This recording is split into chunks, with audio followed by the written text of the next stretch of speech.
பிரீத்தி, நான் ஆஃபீஸில் 4 நாள் லீவ் வாங்கிட்டேம்மா. நம்ம சொந்த ஊருக்கு போகலாம். அங்கே போயிட்டு இந்த ஸ்ட்ரெஸ் இல்லாத லைஃப்பை 4 நாளைக்கு வாழ்ந்துட்டு நிம்மதியாக இருந்துட்டு இங்கே வரலாம் அப்படின்னு. ஆமாங்க. நம்மளும் 4 நாள் ஊருக்கு போய் சந்தோஷமா இருந்துட்டு வரலாம்.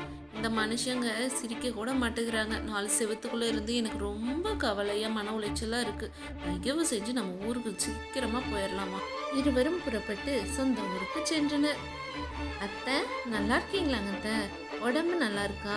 உங்களுக்கு லோ ப்ரெஷர் இருக்குல்ல, டாக்டர்கிட்ட ஒழுங்காக போயிட்டு வந்துட்டு இருக்கீங்களாங்க அத்தை? டாக்டர் ப்ரெஷர் எப்படி இருக்குன்னு ஏதாச்சும் சொன்னாங்களாங்க அத்தை? இல்லைம்மா, ப்ரெஷர் எல்லாம் நல்லா இருக்கு, ஒரு பிரச்சனையும் இல்லை, நல்ல ஆரோக்கியமாக இருக்கேன். நான் இயற்கையாக இருக்கிறதுனால எனக்கு கீரை வகையெல்லாம் கிடைக்குது. நல்லா சத்தாக சாப்பிட்டு என்னோட ப்ரெஷரை நான் நல்லா தான்ப்பா பார்த்துக்கிறேன். சிறிது நேரம் கழித்து, என்னங்க, நான் பீரியட் ஆயிட்டேங்க. நம்ம வீடாக இருந்தால் கூட பரவாயில்ல, இது அத்தை வீடு. அத்தை என்ன சொல்லுவாங்களோ எனக்கு பயமாக இருக்குங்க. போன தடவை பீரியடுன்னு சொன்னப்போ அவங்க என்னை வெளியே படுத்து தூங்க சொன்னாங்க தெரியுமா? ஏய், நீ அதுக்கெல்லாம் போய் கவலைப்படலாமா? அதெல்லாம் ஒன்றும் பிரச்சனை இல்லை. அம்மாவுக்கு இதெல்லாம் தெரியும். நீ அந்த காலத்தில் தான் வெளியே படுக்க வைக்கிறதெல்லாம். இப்போலாம் அதெல்லாம் கிடையாது. நீ தைரியமாக போய் அம்மாகிட்ட சொல்லு.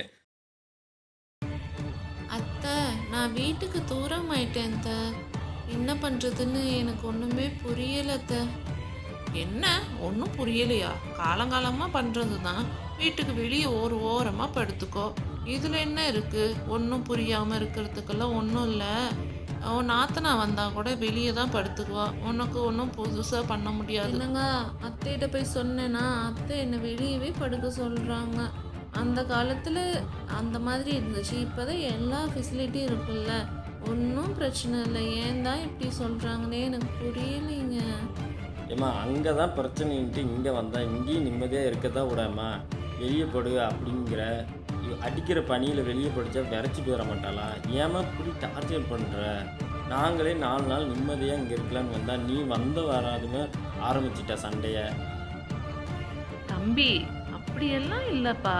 காலங்காலமாக பெரியவங்க ஃபாலோ பண்ணுறது தான் நானும் பண்ணிகிட்டு இருக்கேன். உன் தங்கச்சி வந்தால் கூட வெளியே தான் படுத்துக்குவா. உன் பொண்டாட்டிக்கு மட்டும் நான் என்ன ஸ்பெஷலாக பண்ண முடியுமா?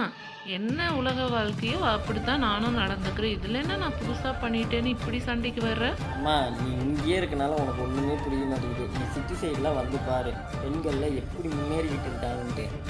கரையை கண்டா கரை ஏற முடியாது. மறக்காம சேனலை சப்ஸ்கிரைப் பண்ணுங்க. தேங்க்யூ.